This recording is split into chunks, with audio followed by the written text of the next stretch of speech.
కాదు. సొల్యూషన్ ఏంది అని అంటే ఇప్పుడు రాష్ట్రానికి సంబంధించిన పరిస్థితుల్లో జరగాల్సింది ఏమిటి, మొన్న జరిగింది ఏమిటి, మొన్న స్పెషలీ ఈ బై ఎలక్షన్ ఆఫ్ జెడ్పీటీసీ జరిగింది, రేపొద్దున స్టేట్లో జరగబోయే లోకల్ బాడీ ఎలక్షన్స్. అక్కడ పోలీస్ అనేది సరిగ్గా లేదు. సెంట్రల్ గవర్నమెంట్ ఫోర్సెస్ వస్తే నీకు న్యాయబద్ధంగా ఎలక్షన్ జరుగుతాయి, లేదా పోలీసుల చేతనే ఇష్టం వచ్చినట్టుగా రిగ్గింగ్ చేయించినారు కంటి ముందరనే కనిపించే విధంగా. ఇవి మన కంటికి కనపడతా ఉన్నా, మన కళ్ళ ఎదుటే కనిపిస్తా ఉన్న వాస్తవాలు. మొత్తం అసెంబ్లీ ఎలక్షన్లు, పార్లమెంటుకు సంబంధించిన ఎలక్షన్లకు సంబంధించిన విషయానికి వచ్చినప్పుడు అప్పుడు సెంట్రల్ గవర్నమెంట్ ప్రొటెక్టెడ్ ఫోర్సెస్ ఉంటాయి కాబట్టి అప్పుడు నువ్వు ఏ రకమైన మెకానిజం తీసుకొచ్చినా కూడా ఒక ఫుల్ ప్రూఫ్ మెకానిజం తీసుకురాగలిగితే అప్పుడు దానికి రిజల్ట్స్ వస్తాయి. అప్పుడు నువ్వు అన్నట్టుగా పేపర్ బ్యాలెట్ తీసుకొస్తే మరీ మంచిది అక్కడ. ఇప్పుడు కాదు.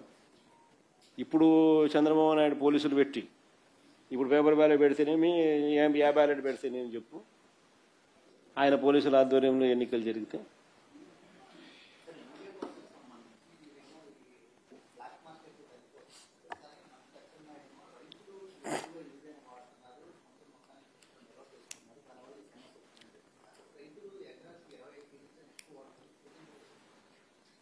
ఆయనకు ఎన్ని కేజీలు మామూలుగా రైతులు ఎకరాకు వాడతారు తెలిస్తే కదా.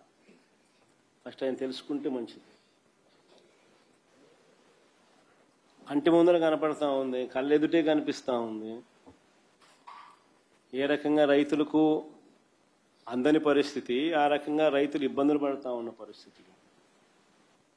దీనికి ఒక పంటకు వేయడానికి ఎన్నిసార్లు యూరియా వేస్తారు, ఎంత యూరియా ప్రతిసారి వేస్తారో కూడా నాకు తెలియదు లెక్కలు. 25 కేజీలు వేస్తారా? ఒక్కొక్కసారి 25 కేజీలు వేస్తారు. అడుగు పోయి చూడిపోసారి కనీసం 3 సార్లు నుంచి 4 సార్లు యూరియాతో కలిపి, కాంప్లెక్స్ పెరుగులతో కలిపి వేస్తాను. ఒక్కొక్కసారి వేసిన ప్రతిసారి 25 కేజీలు వేస్తారు. సో 18th నుంచి అసెంబ్లీ సెషన్ ఎటు వెళ్తున్నారండి? అసెంబ్లీ సెషన్ అటెండ్ అవుతారా? అసెంబ్లీ సమావేశాలలో ఇప్పుడు ఇంతసేపు ప్రజెంటేషన్ ఇచ్చాను. ఈ ఇచ్చిన ఇంతసేపు ప్రజెంటేషన్ నాకు అసెంబ్లీలో కూడా ఈ మాదిరిగా ఇవ్వగలిగితే ప్రజల సమస్యలు బయటికి వస్తాయి. ప్రజల సమస్యలు మనం చెప్పగలుగుతాం.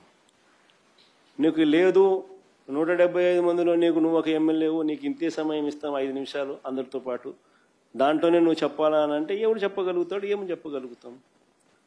నేను ఇంతసేపు ప్రజెంటేషన్ ఇస్తే 3 టాపిక్ల మీద మీకు పూర్తి అవగాహన ఇచ్చిన. ఇంతసేపు మీరు నాకు అవకాశం ఇచ్చితే మరి లీడర్ ఆఫ్ ది అపోజిషన్ అనే వ్యక్తి మాట్లాడినప్పుడు సమగ్రంగా తాను మాట్లాడే అవకాశము, పరిస్థితులు అసెంబ్లీలో స్పీకర్ ఇవ్వాల్సిన ధర్మం స్పీకర్కు ఉంది. ఉన్నది ఒకే ఒక్క పార్టీ, ప్రతిపక్ష పార్టీ. కనీసం మల్టిపుల్ పార్టీస్ అన్న అపోజిషన్లో ఉన్నాయంటే అది లేదు. ఉన్నది ఒకే ఒక్క పార్టీ, ప్రతిపక్షం. ఆ పార్టీని కూడా నువ్వు ప్రతిపక్షం అనడంలా. ఆ పార్టీ నువ్వు ప్రతిపక్షం ఎందుకు అనడంలా? ప్రతిపక్షం మనం అన్నాం అనుకో, ఎంతమంది ఎమ్మెల్యేలు ఉన్నా కూడా ఆ ప్రతిపక్షానికి ఒక నాయకుడు అనేవి ఉంటాడు, ఆటోమేటిక్గా ప్రతిపక్ష నాయకుడు అవుతాడు. ఆటోమేటిక్లీ ప్రతిపక్ష నాయకుడు అయినాడు అని అంటే ఆయనకు నువ్వు సభా అధ్యక్షునితో సమానంగా మైక్ ఇవ్వాల్సి వస్తుంది. అది ఇవ్వడం నీకు ఇష్టం లేదు కాబట్టి అసలు ప్రతిపక్షమే లేదంటున్నావు, అసలు ప్రతిపక్షమే గుర్తింపు ఇవ్వని అంటున్నావు.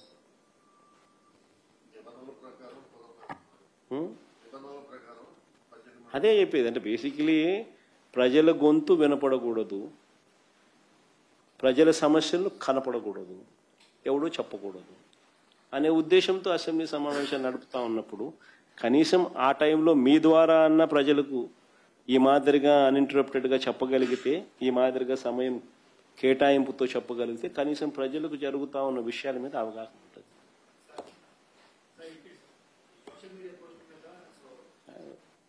ఏమని అడగాలంటే ఇట్టే అడిగేసే, మళ్ళీ ఎందుకు ఊరిక రాఘవేంద్ర ఏమనంటే ఇట్టే అడిగేసేయమ్మా, నీకు ఏం కావాలంటే ఇన్ని అడిగి ఇట్టాడు. ఆడ ఊరికి అనవసరం కాదు, ఒక్కొక్కరు ఇంటర్వ్యూ పెట్టుకుంటూ పోతే అయ్యేది కాదు. ఏమనంటే ఇట్టే వచ్చేసి నీకు అక్కడ ఎట్లా మీ ఈ నుంచి వీడియో అడుగు, నువ్వే క్వశ్చన్ అడుగు, నువ్వు కూర్చొని అడుగు రాఘవేంద్ర. ఇట్లా నా పక్కకు ఇట్టే ఈయన పక్కకు నీకే సీట్ ఇస్తారా? నా ఈయన కూర్చో అడుగు, ఏం అడుగుతాము? నా అవినాష్ నువ్వు అడుగు, ఏం అడుగుతావు అడుగు, ఇంకేం కావాలని అడగా, అంతే కదా. చెప్పబ్బా మీకేం కావాలని అడగండి, అంతే కదా. Sir, in Turkapalam, Guntur district, many people have died from last 3-4 months, almost 29. Will you be visiting the place? Because yet there is no confirmation what illness is it, what disease is it. That is a problem, Avinash. See, the government is not even confirming neither the deaths which have taken place nor the cause of the death.